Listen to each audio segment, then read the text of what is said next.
ओम नमः शिवाय। नमस्कार दोस्तों, स्वागत है आप सभी का आपके अपने YouTube चैनल खुशहाल ज़िंदगी में। दोस्तों, मैं बात करूंगी प्रदोष व्रत के बारे में। ज्येष्ठ मास की पहली प्रदोष व्रत 14 मई दिन बुधवार यानी कि आज है। जो लोग व्रत रखते हैं वो आज ही प्रदोष काल में महादेव की पूजा अर्चना विधि पूर्वक करेंगे, और जो लोग व्रत नहीं रखते, केवल पूजा या फिर उपाय इत्यादि करते हैं, वो भी आज ही प्रदोष काल में महादेव के मंदिर में पूजा अर्चना इत्यादि कर सकते हैं। बस आपको ध्यान रखना है कि जो भोजन आज आप लेने जा रहे हैं वह भोजन शुद्ध और सात्विक हो। भोजन में आपको मांसाहार या फिर प्याज लहसुन इत्यादि का सेवन नहीं करना है। मसूर की दाल इत्यादि आज के दिन आप सेवन ना करें। और यदि आपने प्रदोष के एक दिन पहले मांसाहार का सेवन किया है और मांसाहार लेने के बाद आपने बाल इत्यादि धोकर स्नान नहीं किए हैं, तो ऐसे में आज के दिन आप महादेव के मंदिर जाकर उनकी पूजा अर्चना ना करें, ना ही कोई उपाय करें, क्योंकि पूजा पाठ में शुद्धता का विशेष महत्व होता है। जब भी हम कोई व्रत धारण करते हैं या कोई विशेष व्रत रहता है जिसमें हम पूजा इत्यादि करते हैं, तो उसके एक दिन पहले हम बाल धोकर शुद्ध होते हैं और बाल धोने के बाद शुद्ध सात्विक भोजन लेते हैं। फिर अगले दिन हम व्रत करते हैं या फिर जो भी पूजा इत्यादि करनी है वो करते हैं। तो यदि आपने पहले मांसाहार लिया है और अभी तक बाल धोकर स्नान नहीं किया है, तो आज के दिन आप मंदिर जाकर पूजा अर्चना ना करें। आज के दिन आपको पूजा किस समय करना है और उपाय में क्या करना है, कब करना है, ये सारी जानकारी आपको देंगे। और क्योंकि यह बुध प्रदोष है, तो संतान से जुड़ी हुई जो भी आपकी समस्याएं हैं, जैसे कि बच्चा मन लगाकर पढ़ता नहीं है, बार बार बोलने के बाद भी पढ़ने में उसका ध्यान नहीं जाता, बच्चा बात नहीं मानता, दुर्व्यवहार करता है, बहुत ज़्यादा मोबाइल या फिर टीवी की लत लगी हुई है, बुरी संगत में है, या फिर किसी भी प्रकार से आप संतान संबंधित समस्या से परेशान है, तो आज के दिन इस उपाय को, जो ज्येष्ठ मास का पहला प्रदोष बुधवार को पड़ा है, यह उपाय आज के लिए आपके खातिर रामबाण सिद्ध होने वाला है। तो आज के दिन आपको करना क्या है, चलिए वो जानते हैं। सबसे पहले जानते हैं कि जो ज्येष्ठ मास की कृष्ण पक्ष की त्रयोदशी तिथि है, इसमें पूजा का शुभ मुहूर्त क्या होगा। 17 मई को दिन बुधवार को प्रदोष व्रत पड़ रहा है, और इस दिन पूजा का जो शुभ मुहूर्त होगा वह होगा शाम 7:06 से लेकर रात्रि 9:10 तक। तो इसी समय में आपको भगवान भोलेनाथ की पूजा विधि पूर्वक कर लेनी है, और जो भी उपाय इत्यादि करने हैं वो आप कर सकते हैं। जो माताएं बहनें मंदिर नहीं जा पाएंगी, वो ऐसे में क्या करें, वो इस उपाय को घर पर ही करेंगे।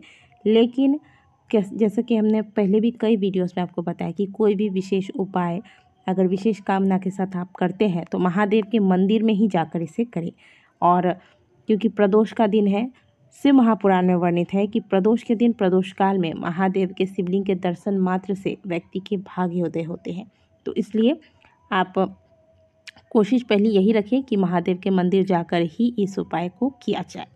जो उपाय हम आपको बताने वाले हैं, इस उपाय को आप चाहे तो पति के लिए भी कर सकते हैं, और नहीं अगर बच्चों से संबंधित कोई समस्या है तो उसके लिए तो यह उपाय रामबाण है। तो आपको करना क्या है, आप स्क्रीन पर हरी इलायची देख रहे हैं, बिल्कुल इसी प्रकार के हरी इलायची आपको 2 ले लेने हैं इस उपाय के लिए, और मात्र 1 पान का पत्ता आप इस उपाय के लिए ले लेंगे, जो कि कहीं से भी कटा फटा ना हो, सुंदर सा पान का पत्ता होना चाहिए।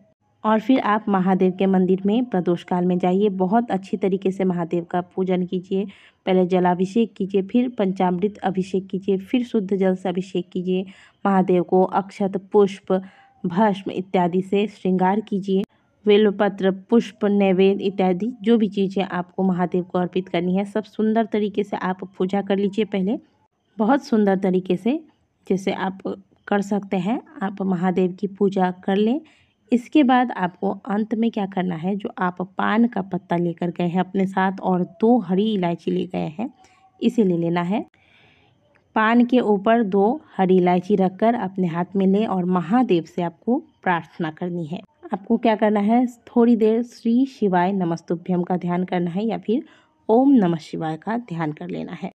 और फिर यह जो आपके हाथ में पान का पत्ता है, जिस पर आपने हरी इलायची रखी है, ये इलायची सहित इसको आप महादेव के शिवलिंग पर अर्पित करेंगे, अपनी कामना कहते हुए, जिस कामना के साथ आपने यह उपाय किया है।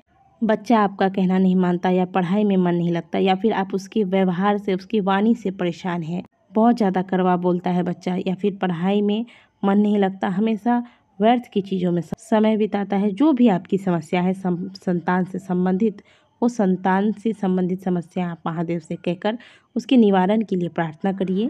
और इसके बाद प्रार्थना करने के बाद यह पान और इलायची महादेव के शिवलिंग पर अर्पित कर दें। इस उपाय को ना आपको बिल्कुल बहुत मन में विश्वास, दृढ़ विश्वास लेकर महादेव के सामने करना है। ऐसा नहीं कि आपने वीडियो देखा और आप सोचे कि आज प्रदोष है, ये उपाय करके देखते हैं।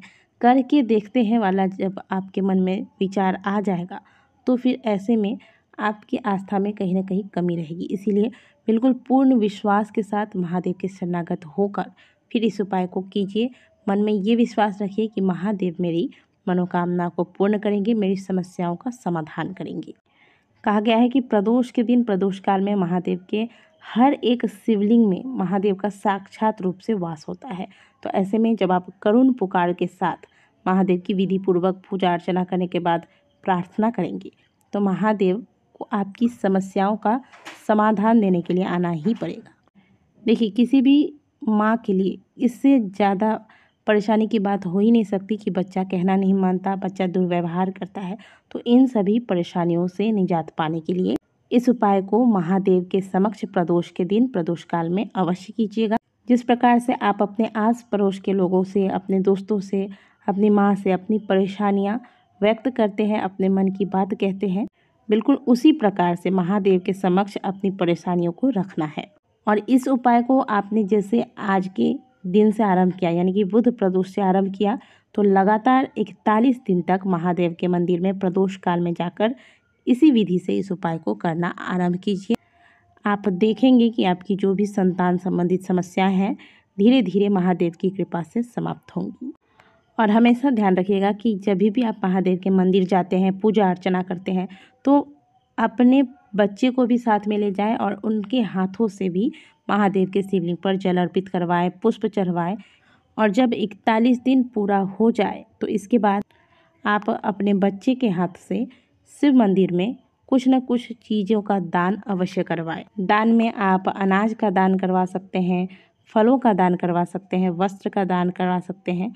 अपनी इच्छा अनुसार जितना आपका सामर्थ्य में हो, अपने बच्चे के हाथ से शिव मंदिर में जाकर दान करवाएं। यदि आज के दिन से आपने इस उपाय को करना आरंभ कर दिया और विधि पूर्वक जो विधि हमने आपको बताई है उस विधि के साथ किया, तो निश्चित तौर पर आपकी जो समस्याएं हैं महादेव की कृपा से बहुत हद तक समाप्त होंगी। तो आज के दिन प्रत्येक जो माएँ हैं जो अपने संतान से परेशान है, संतान संबंधित समस्याएं झेल रही हैं, वो इस उपाय को अवश्य कीजिएगा। बहुत ज़्यादा सामग्री की भी आपको इसके लिए आवश्यकता नहीं है।